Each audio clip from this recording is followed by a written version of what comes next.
What a beautiful day. Temperatures have considerably dropped. There's a cool breeze in the air. I mean, oh my god, I'm gonna sleep like a baby tonight. I hope so. So I wanted to read a little bit about the doctrine of karma. It's just a paragraph, and then I'm gonna break it down in my own funny way, but don't believe anything I say because I'm not a specialist in anything. I don't have a doctorate or a diploma. So, the doctrine of karma. What is karma? In Christianity, for example, there is a doctrine of karma, this operation of mediate causes, and of a fate that lies in the created causes themselves, but no doctrine of reincarnation. And I kind of wonder, why did they left incarnation out? Reincarnation, why? Well, we'll go to that. But first, what is karma? Well, Christians would want you to believe karma, is pontificated by the big bearded guy in the clouds. No, that's false. Christians will also try to make you believe karma is some kind of detailed file they've been keeping on you, everything that you did, and then they're going to open those files and hold you accountable. They think that's karma. No, that's not karma. In metaphysics, from Atlantis to Egypt to India to ancient Greece, karma gravitates towards the individual. You see, before the individual manifests in the world, the individual is nothing but another possible emanation, infinite possible emanation from the Absolute. It's just one aspect of the Absolute. And sometimes, for example, this aspect can be shady and conniving.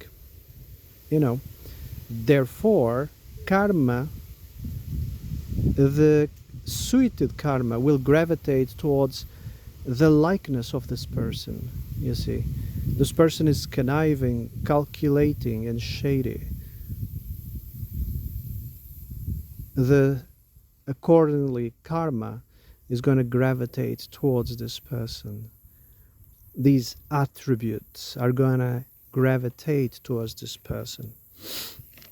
Likeness seeks likeness in this world and in the next. Likeness seeks likeness. So karma kind of gravitates towards your likeness, your inclinations.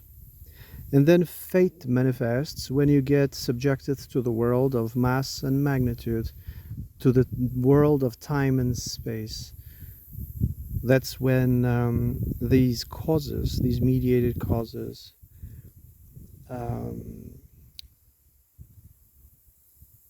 manifest your fate, so to speak. It has to have time and space.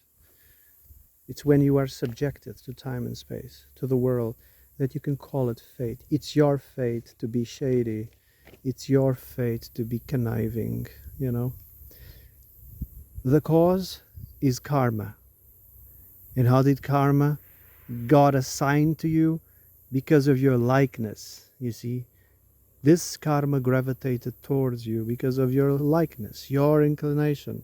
So nobody's forcing anything like the agnostics. They say, oh, the demiurgus is an evil demon, that blah, blah, blah, blah, blah. You're just playing the victim, It just repeats throughout history, these virtue signaling victims, these agnostics or whatever they're called. They're just, fate, it's all the fault of the demiurgus. Oh, come on, grow up. So, why did they left reincarnation out of the equation? I'm going to try to explain why.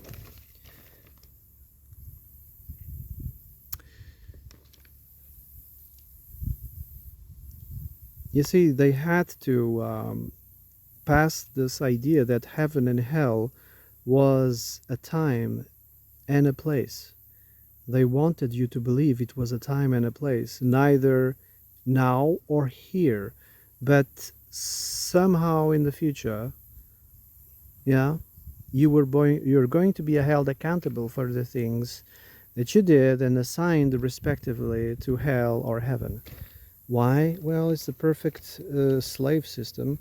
They wanted, to keep you, you know, faithful, obedient. You have to obey us, otherwise the accountant will take notes, and then you'll be judged and assigned respectively to that place of torture. You see, that's why reincarnation was scratched of the doctrine of Christianity. Also, they have a funny way of using, analogy, which, complicates things even further. No other culture complicates things more than the people in the Levant, you see. Um, no stronger objections of the soul are anywhere to be found than are met within the Christian Gospels. No man can be my disciple who hateth not his own soul. So, what is he talking about? The Christian Gospels, they were directly translation of the Greek, so they still hold, some resemblance to the original, but their usage of analogy, just complicates things even further.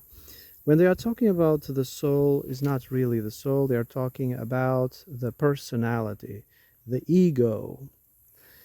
For instance, when you go into the street and you see people walking, oh, so many souls walking, that's what they are referring to.